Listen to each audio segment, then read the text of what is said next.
Did you hear me? I said, who the hell are you? The WWWYZZERD. Okay, well, what do you... The Wizard. What do you...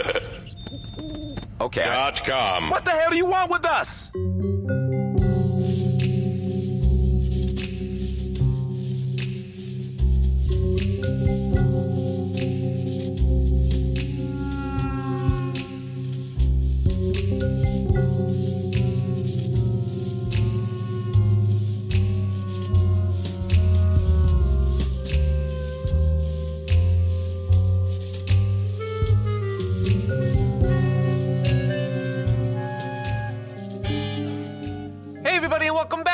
What the hell happened to them? Jack attacks the cast. That's right, Jack Nicholson this season. I am your host, Patrick Skeyhill, and joining me on the line is a dotted white line, Joe Vekeman. I'm here. Or am I here? That's probably how it would sound if it was sentient, I think. Oh, but I'm also here. Oh, no. The right dots. Here, too. They go everywhere. I'm all around you. And on the audio boards is Lev Van Rensselaer, reminding me to remind you that you can email the cast at whathappenedtothemcast@gmail.com. And our sponsor this week is the Committee for Fish Preservation, reminding you that fishing is boring, so you might as well do something else. All right, Joe, what movie are we doing this week? We have the same stance on fishing. You and the committee, huh? See eye to eye on this. We watched 2001's The Pledge. This was, by the way, not a movie about college fraternities, which I really, for some reason thought, despite Jack Nicholson being in his 50s. I mean, he could have been... I mean, he's in his 60s by now. Oh, yeah. What, he'd been like the stodgy dean, and he's like, stop having fun, Alpha Tau, you know? All right, what happens in the movie that's not college-based? A retiring police detective pledges to catch the killer of a young child. Is this a sequel to The Border, you think? Got the same mustache. I was going to say, he's got the same mustache. Got the mustache. Or is this really just like a less silly Fargo? What do you think? I would say this is more in tone with The Border than anything with Fargo. This has it's nothing. A less silly Fargo. Less silly Fargo. Maybe. It's got small town cops in a snowy place. Who would be the Steve Buscemi character? I don't know, tall, bald guy? Tall, bald guy. Tom Noonan? Tom Noonan. I thought Tom Noonan was going to just always play a serial killer for a while. Yeah, you know, all right, so to spoil it quickly, I did kind of think the guy who ended up being the killer was going to be the guy. I'll tell you why. Because he goes into that random shop to go look for the grandmother. And he's like, hey, where's she? And we see that random old dude for like half a second. And he's just got some look in his eye. And then Jack finally goes and talks to the actual person he wants to talk to. And I go, why did we have this scene? What was the point? We're already a 2-hour movie. And then for some reason, I'm like, is it that guy? And then I forgot about him because, you know, this other guy looks way more guilty. And quite frankly, could still have been guilty. Yeah. Just because he actually ran a church doesn't mean he wasn't also a creep. The really quick cut to like what Jack thinks he's gonna be opening the doors to was some of the most horrifying imagery I've seen in a while. I'm like, oh god. But and then it's like, nah, we're not doing that. I'm like, gotcha. And I'm like, okay, but he still could be we still should be suspicious of this guy that randomly talks to children and tells them to go to church, picks them up to go to church or whatever. I don't remember how she got there. But then it's also telling us is like, can we really be relying on Jack Nicholson right now? Is he losing his mind? That's what I kind of got from that. Like he's now becoming an unreliable narrator. And that could have made an interesting ending, right? Because ultimately we don't technically know who the killer is. Or if there even was a killer. Yeah. Except Sean Penn betrays himself in a few spots here. One is we cut to that old lady that I was just talking about being like, where's the candy? I don't think Jack Nicholson's imagining that. It just feels he hasn't talked to that woman in months, maybe a year at this point. So that seems unlikely. And then two, he doesn't know that car crash has happened. Yeah. Right? He doesn't. He's already gone crazy at that point. His life's falling apart. And only anything and everything. Yep. Who's that guy? Who's that other cop guy? What's his name? Aaron Eckhart? Yeah, Aaron Eckhart. Thank you. Batman guy. So this is a lot of like a couple of scenes, people who have like really big years the year before. Yeah. I believe Benicio del Toro has his one scene in this, and he won an Oscar for Traffic the year before. Who was he in this movie? Oh my God. Didn't see him. He's right at the beginning. He's brought in by all the police officers. Oh, he's that interrogated. Guy? Yep. Really awkward, huh? It was. I couldn't, because like he could drive a truck and also shoot himself, but also wasn't at capacity to stand trial or what. I was confused at where. Oh God, it was just. I was like, can we please move past this scene? This is not okay. None of this is good. I will tell you though, once Jack bought that gas station, I was like, be sort of awkward now if Benicio del Toro just kind of strolled on in and be like, "What's the most you ever lost on a coin toss?" And Jack's like, "What the fuck? Get out of here! I'm waiting for a guy." Jesus! Oh no, you didn't do it again, did you? Was this on purpose? What? Was that on purpose? What? Oh no, you didn't do it on purpose. What are you talking about? Are you really thinking? Oh, God, my friend. What? So you think in No Country for Old Men that's Benicio del Toro? Oh no. Who is it? It's Javier Bardem. Oh, jeez. I'm going to get a lot of emails calling me a racist now. Perhaps. I don't know. That's Listen, up to everybody, you. I just want you to know I do it with white women, too, so it's okay. And white men. I do Matt Damon, Brad Pitt, Leo. I do it with them all the time. I'm an equal opportunity face I just love how you were like, I've got a joke teed up. It's so good. I'm like, that's the wrong guy. Who is in Wolfman? Which one's in Wolfman? The Wolfman? Yeah, the one with Anthony Hopkins. Okay. Yeah, that's Benicio. Which one was in the Lucy movie?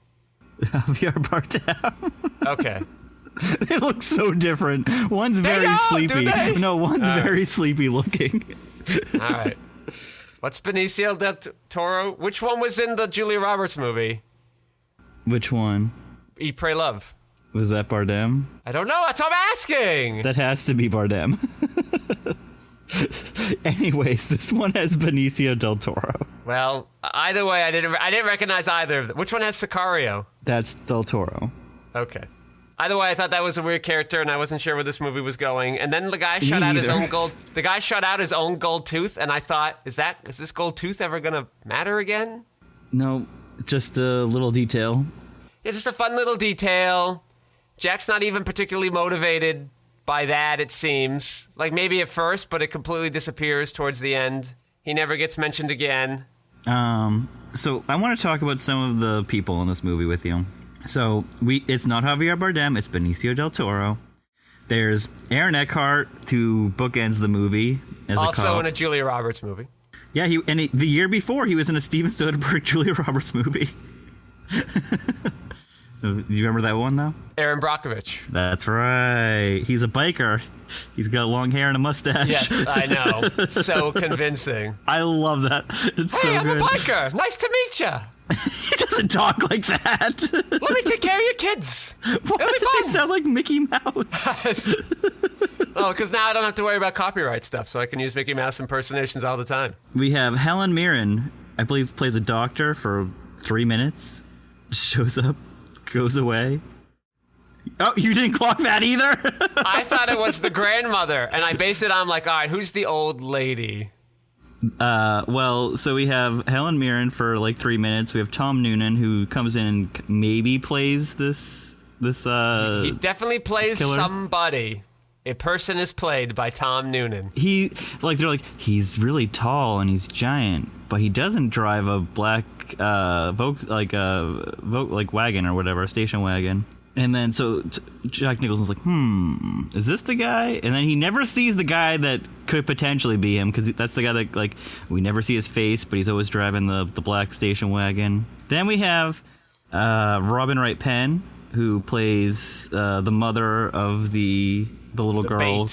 The worm on the hook. Is Robin Wright Penn, is she only getting roles in Sean Penn movies? Yeah, but what's going on with these roles? Like, he never, like, puts her in a really nice, like, way. She's always, like, really messy and dirty and just... I don't know. Was she messy and dirty in the last one? I don't think so. She was like she attractive was blonde coming lady. No, she was coming on to the killer of Jack's daughter. Well, yeah, she's a little really messy, but she internally messy. Yeah, sure. Yeah, just I don't whatever. You know what? Cool. I was annoyed she wasn't blonde in this movie because I'm like, all right, where's the blonde lady? Where's the blonde lady? Where is she? And then I don't know, an hour and 40 into the film, I'm like, well, I guess it's got to be her because she's the biggest female character so far. Yeah. I thought it was going to be the mother of the dead girl at the beginning. I'm like, oh, blonde lady. And then she never came back, and I go, oh, probably not her then. So, yeah, that's Patricia Clarkson, who also has, 3 minutes in this movie and then is never heard from again. Yeah. She makes Jack do the pledge, and then we never hear from her again. And his whole life is consumed by this one pledge now. And it's just do these characters just not matter? I was getting a little frustrated. Stanton was there for 5 seconds. Literally 5 seconds. He's like, you want to buy my store? All right. Vanessa Redgrave for 2 minutes. From Blow Up? Yep. Yeah. Yeah. Good movie, Joe. Great movie, right? You haven't seen it. You don't know. I haven't seen it yet. You don't know. Go on. Sam Shephard. What? Where? When? I think he's the father at the beginning, but I could be wrong. Is he not the father? I don't know. Also, Julia Roberts alum. Yeah. Lois Smith. I don't know who that is. She, I believe, plays the grandmother who's given the porcupine. Well, that's not the grandmother.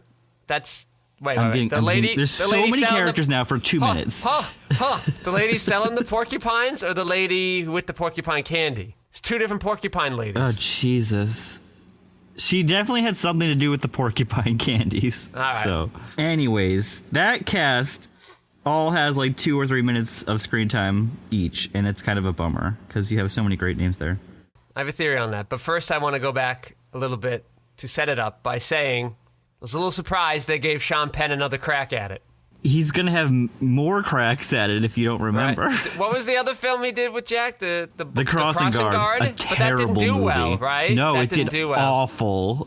It did so bad. But he got the Clooney treatment and got to direct again anyway? I guess so. Is this his follow-up to it?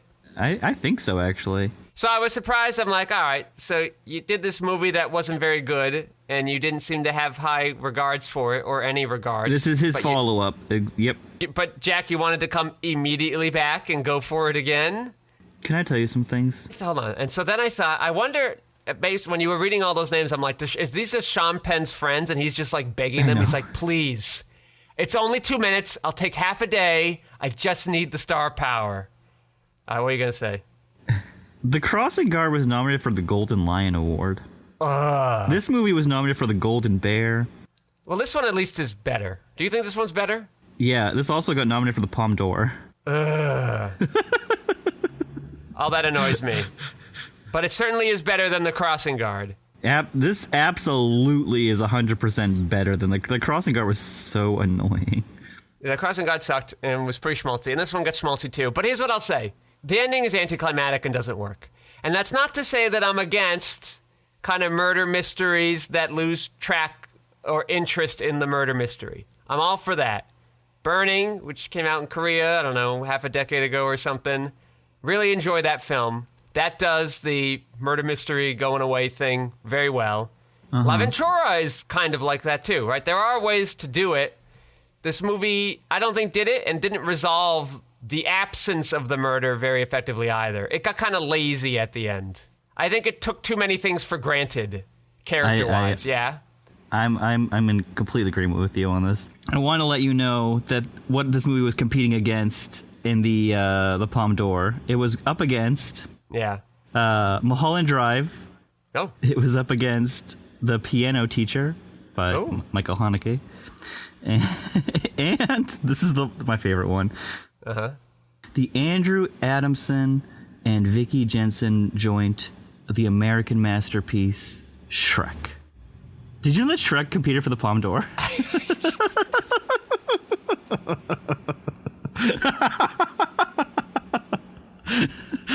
Mike Myers walks out of an outhouse, farts. Wow! Might be the most insane piece of trivia I've ever heard. It's good. This picture was a passion project for producer and director Sean Penn and Jack Nicholson. Unfortunately, the screenplay was turned down by every major studio in Hollywood. Producer Elie Samaha and his studio Franchise Pictures, who specialized in picking up screenplays and turnaround, quickly pounced on the material and signed up Penn and Nicholson for a reduced fee. The pair agreed as long as Penn could have complete creative and casting control. Interesting. This Palme d'Or thing still kind of throw me off here. So, it's a say, because as everybody knows, I've given up on the Oscars. That award means nothing to me anymore. But the Palme d'Or, I still am like, yes. And you know what? You said those two movies, and I go, those are world-class movies. Yeah. And even Shrek, I say, well, I remember it. I still know Shrek to this day. Uh-huh. How many people have heard of The Pledge? Like, really, how many? Right? It's a hidden gem, isn't it? A hidden gem. I saw so many reviews that said a hidden gem, and I'm like, it's good. It's fine. It's much better than The Crossing Guard. I've already named two movies that are way better that also won or competed for Palme d'Or. So maybe Cannes just loves this type of movie, but those movies, they've seen it done well. They know what it takes to do it well. This is not, it's like somebody trying to play at a Palme d'Or film, right? It's ChatGPT generated a Palme d'Or film. I liked it a little more than you, I think. I thought it was, he took 5 years off, 4 years? 4 years off. Jack or Sean? Yep. Jack Nicholson. Yeah. He was trying to get this movie made. He's like, I'm going to go to my friend Sean Penn, who just put me in a world-class movie, The Crossing Guard, made so much money at the box office. It was critically loved. Everyone couldn't get enough of The Crossing Guard. They were like, when's Crossing Guard 2? And we were like, we don't have a story for that yet. So they were like, let's do this one. It's not true at all, but that's okay. Mickey Rourke. What do you think of Mickey Rourke's one scene in this? All right, hold on. I saw his name in there. Could not find him. Couldn't find him. Oh, is it because his face is all messed up again from boxing too much? Well, who is he in this movie? I don't remember who he is. I'm like, where's the guy from Expendables 1? Where is he? That's his only credit that you remember. Yeah, he's definitely older in this. I don't know. But yeah, Mickey Rourke was attempting a comeback from his self-imposed exile to professional boxing. He was also broke. Because of his wild reputation, studios were reluctant to cast him, and he was relegated to B-grade action movies that went straight to video. Sean Penn was a big fan of Rourke, and he insisted on casting him in a small but pivotal scene as the grieving father of a murdered child. After the small part, Rourke began to get offered larger roles with bigger studios. What? That role? I don't even remember. So. He had a line? I mean, after this, he's in Domino, the Keira Knightley, Tony Scott movie, and then he's in Sin City, and then he's in The Wrestler. So that was his, yeah. It's a good upswing. And then he really kills it with Iron Man 2. He kills it. Yeah. He ends his Hollywood career after that. I did not see that movie, so I don't know. It's okay. Didn't miss much. Yeah, they didn't even have him back for the other Expendables movies. Crazy. That sucks. What are you saying? What did you say? It was listed on Roger Ebert's great movies list. I haven't found the what does review Roger yet. have to say? I haven't found it yet. All right. Sean Penn's directing, mostly the same. I could kind of get that this was the style we were doing even before the name came up. I was like, this feels Penn-esque. He surely wasn't allowed to do another one. And then his name came out. All right, fine. Some slightly improved directing here. Most notably, I really enjoyed this barn full of chickens near the beginning. Oh, yeah? I like those chickens? The audio of it. All right, the blocking was pretty by the books, but the fact that it was in here and that was all we were hearing, and we had a lot of close-ups of the chickens intermittent, I like that part of it. So he has some growth there on Sean Penn's part. What do you think Sean Penn is trying to say with all these chickens? People to the slaughter. I don't know, man. I just liked it. It was a good mood piece. According to Tom Noonan, who played Gary Jackson, additional scenes were supposed to be filmed that made clear that Gary Jackson was not the killer, but the production company had just experienced the failure of Battlefield Earth and demanded that this movie finish under budget. The production was rushed, and those additional scenes were left unfilmed. All right, so first, I want to say that doesn't sound like Roger Ebert's review. No, I haven't found it yet. Which you said you were looking for. I'm looking forward to it. Second, yeah. So your movie was over budget. The movie was already over budget, so you had to curtail the budget. Mm-hmm. Why can't you stay in budget? What were you doing? What were you assholes doing? Stay under budget.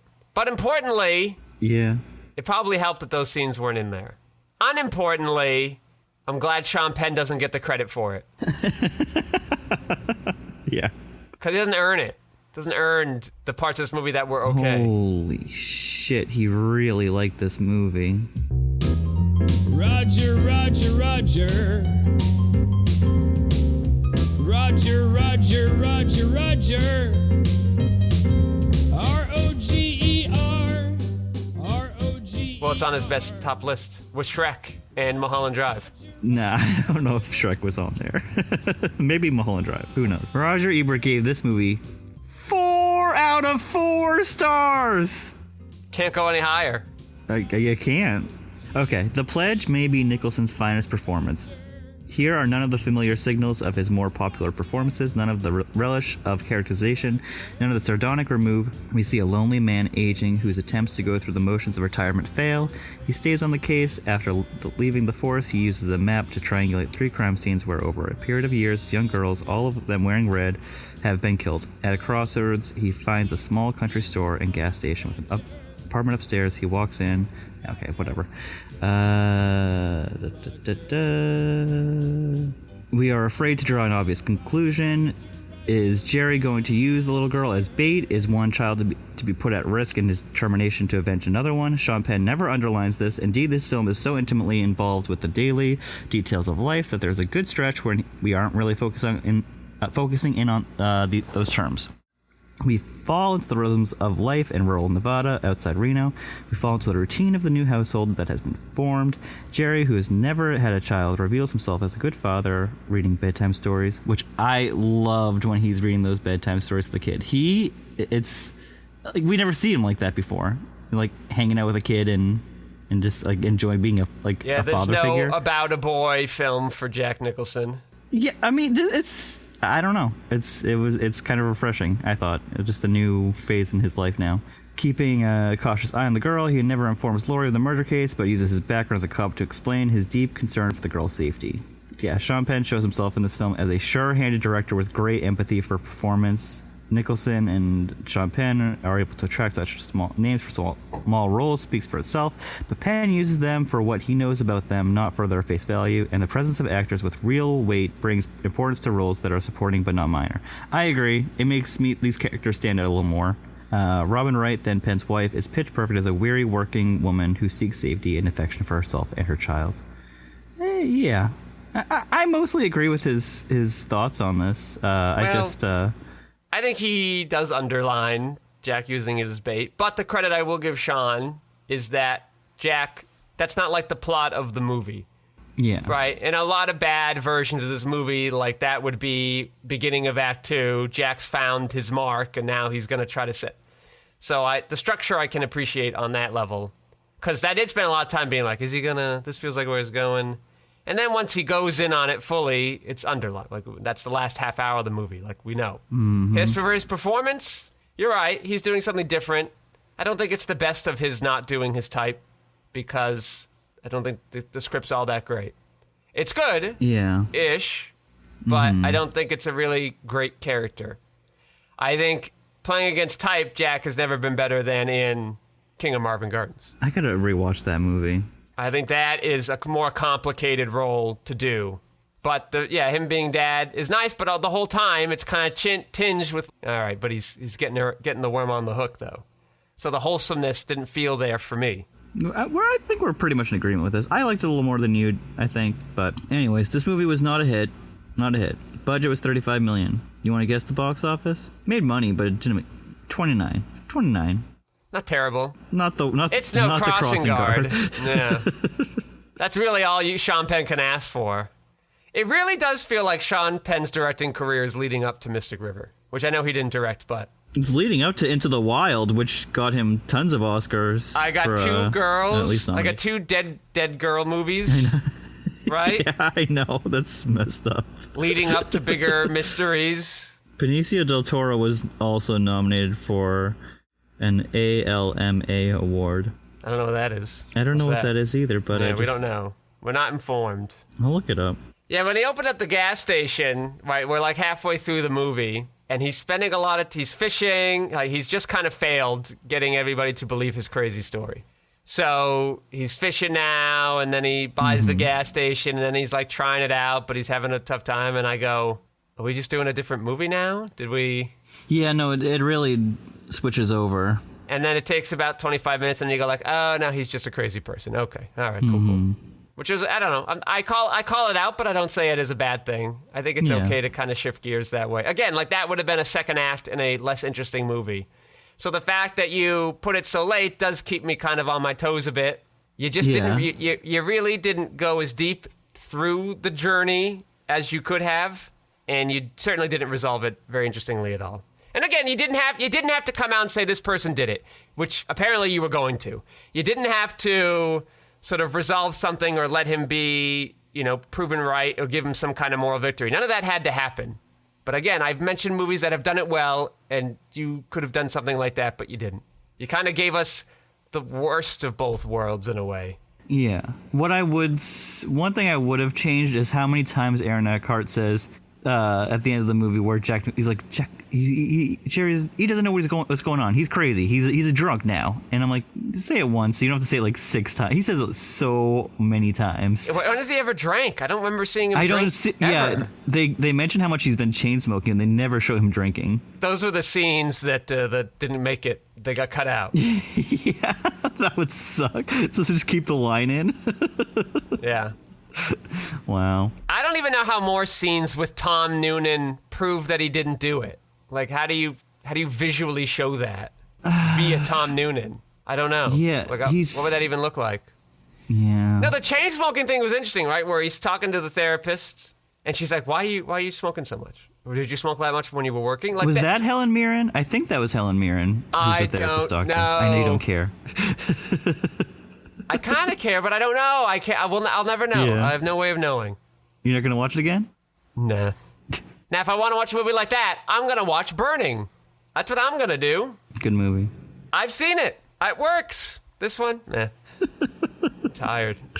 Fortunately, because Sean Penn movie's beginning, and I'm watching this little boy. Keep going at this little boy, seeing not Javier Bardem running through the snow. Wow. And I'm just like, not Javier Bardem. I'm like, oh my, am I gonna get the same existential ennui type of experience that I got with Crossing Guard? Fortunately, no. The murder mystery aspect of it helps. The genre-ness of it kind of keeps me a little entertained through it. I am confused. We do spend a lot of time. The gold tooth made weird sense kind of drawing attention to it. And also, at the parade, Jack Nicholson sees the boy who was a witness. Yeah. And we just kind of keep looking at each other, and I go, so do we think the boy did it? Like, what? Why am I spending so much information here? What is the goal, Sean Penn? Is it just like all red herrings, just trying to I just wonder if that... Well, I don't think that was meant to be a red herring. That's the problem with it. I hope not. Yeah. I think it was meant to be like a reminder to Jack to be like, you got to solve the... One, not a great reminder. Mm-hmm. Two... That's certainly not the takeaway. I had to work really hard to think that maybe is what you're doing. So not sure-handed, Roger. Not. I can't get over the Shrek thing. If they had said Toy Story, I go, okay, you're inventing a new technology, right? The Academy does this sometimes. You're just trying to celebrate that. Shrek's animation style wasn't anything new, right? I mean... It was and it wasn't. And the humor wasn't even... It was dated as soon as you left the theater. It made a Matrix joke, for God's sake. Yeah. That didn't fit in with the universe at all. Why? What? There's a whole world of films. Shrek was the 4th best one you could think of? No, there's like a ton of them. I just read you the ones that I thought you'd recognize. Okay. Because you were going through the list, and I'm like, oh yeah, this Sean Penn film doesn't belong, and then you threw in Shrek on me, and I was like... There's like 5 of them that I recognized, and there was like 10 other ones I was like, oh, okay. A lot of films get nominated for a Palme d'Or. Oh, just competition in general? Yeah, it's just in competition. Well, okay, that's a little different. That's not like a short list for a Palme d'Or winner, though. No. I don't know why DreamWorks thinks, yeah, competition, right? Put this in competition. They won the Oscar that year. Isn't that crazy? I believe the first animated Oscar went to Shrek. Well, that doesn't surprise me. Popular movie. The Academy doesn't know about a lot of animated films. Yeah. What Pixar movie came out that year? I think that was Monsters, Inc., which is a better movie. I don't know. I saw Monster, Inc., so I don't know. It's okay. I was hoping you're going to be like, yeah, no Pixar movie won. And I went, well, of course Shrek's going to. Well, the thing is, I believe the next year was Spirited Away. The thing I'll say about the Academy, at least they know who Miyazaki is. Yeah. Of all the world animators, at least they know one of them. One. Just one. It's the only one they know. There are other good ones out there, but at least they know that one. But then they didn't give it to A Wind Rises, which I thought was also a very good movie. Did Wind Rises win? It was definitely nominated, did not win. I think it was against something that was... worse? Much worse. Well, I'm out of things to say on the movie. Me too. I'm out, right? We did it. We talked about it. You liked it a little bit. Yeah, I liked it a little bit. The Crossing Guard, I felt like I existed less while watching The Crossing Guard. So this is certainly a step up from that, which was a tolerable movie to watch. But the beginning, I just really, really disliked the beginning of the film, which is basically the end of the film. Mm-hmm. And I didn't want that. It wasn't a great setup for where the movie was going. I don't know. It's kind of a dumb tactic. We're like, oh, look, we took the end and we put it at the beginning. There it is. Just want to let you know, the movie that beat The Wind Rises at the Oscars that year was Frozen. And this is why I've moved away from the Academy. Because here's basically what happened. All the Academy voters' children made them go see Frozen. So they're like, all right, I guess it's this one. No children wanted to go see A Wind Rises. It's not a fun movie for kids to watch. Yeah, no children were dragging their parents to see the World War II kamikaze bomber architect movie. I mean, but everyone went to go see Oppenheimer. I don't think kids are like, Daddy, I want to go see the movie that showed why America's better than Japan. Daddy, let me go see that. Listen, here's the deal. Yikes. Do you think I could pull off an Oppenheimer hat? Absolutely. That's my hope. I think you definitely can.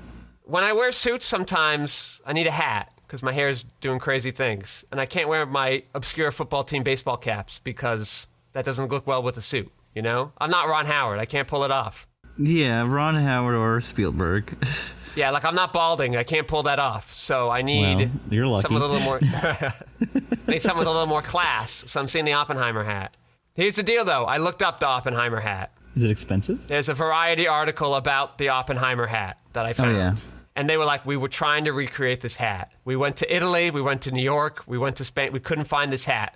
But we found a place in LA. And I went, hot dog! Wow. That's great, I'll just go there.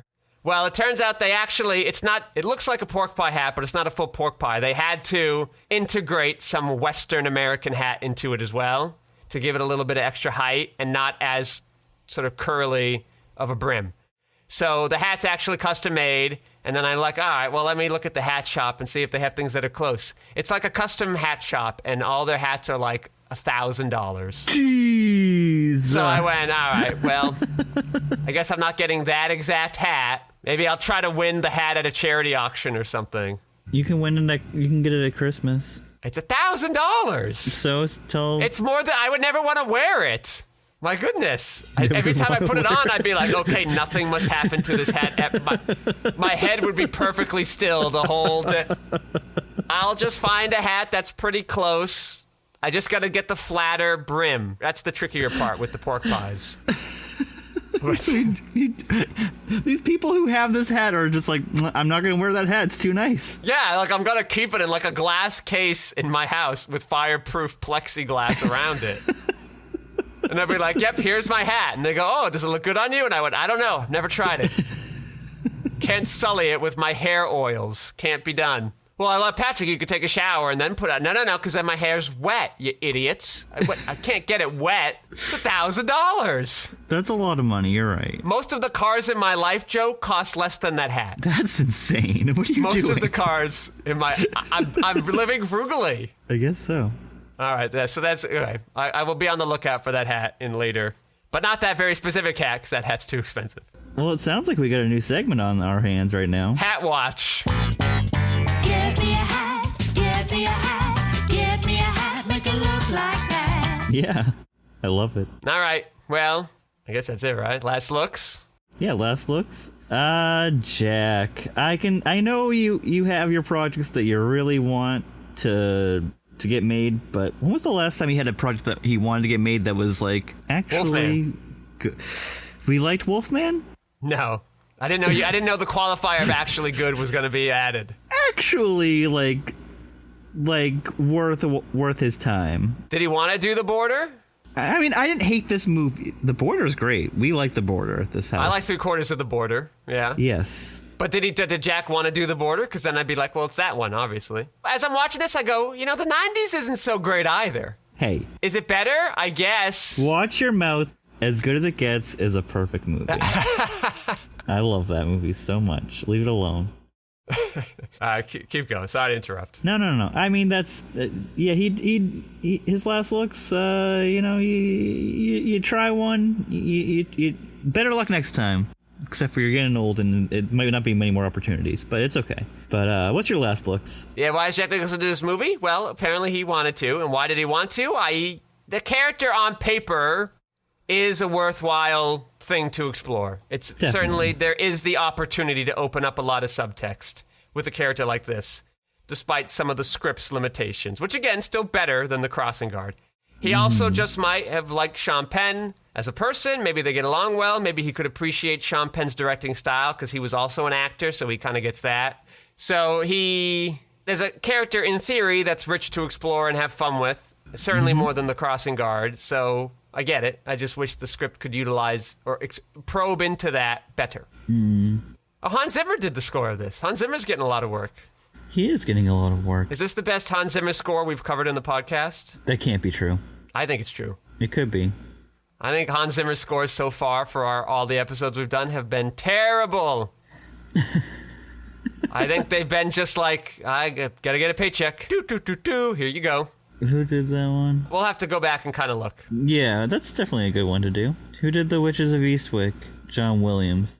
Oh, maybe that's my favorite Williams score outside of, the traditional ones. Yeah, the Jurassic Park and the... Yeah, the more known ones. Witches of Eastwick. Jaws. I like that score. Yeah, Jaws.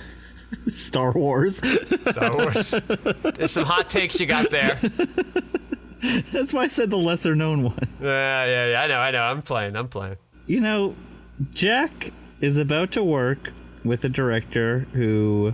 I'm not sure how you feel about him still. I like the director. I'm wondering what you're going to think of this next movie, because this was I feel like a seismic movie. What movie are we doing next week? Just kidding. It's a trick question, because next week is actually going to be our 200th episode spectacular, everybody. Holy shit. 200 full episodes. Here's what's crazy, Joe. We did our 138th episode spectacular. When we had done after doing 5 Jack Nicholson movies. Wow. We are now at the 200th episode. We are still in Jack Nicholson. Do we have like 5 left? Yeah, we got like less than 5. Or 1, 2, 3, 4, 5, 6. We have 6 left. Yeah, we're pretty close to bookending it well for us. Thanks, Jack. Crazy. If we didn't have to resort to so many Sandler remixes, we might have been able to keep it nice and clean. All right, so take a look for that, everybody. We're excited to celebrate once again our continuous producing of content ad nauseum. Hell yeah. Ad nauseum. All right, well, I'd like to thank our sponsor, the Committee for Fish Preservation, keeping those fish safe and secure, much like the way Lev does for our audio. Thank you, Lev. And, of course, I'd like to thank my co-host, Joe Vekeman, for stopping by. Thank you. And I am your host, Patrick Skeyhill. You can find my features, documentaries, short films, video essays, animations, behind-the-scenes footage, and so much more at quixoticunited.com and social media, presumably with a similar sounding name. Thank you all for listening. Joe, say goodnight. Good night. Everybody cool, everybody see yourself, everybody on time.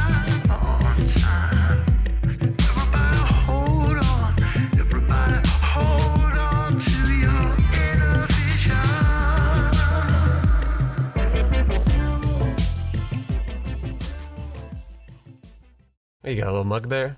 Mm-hmm. Little mug, muggy mug, me? Muggy mug, honey tea. muggy mug, mummy? Tea? Yeah, for my little throat that hurts. Yeah.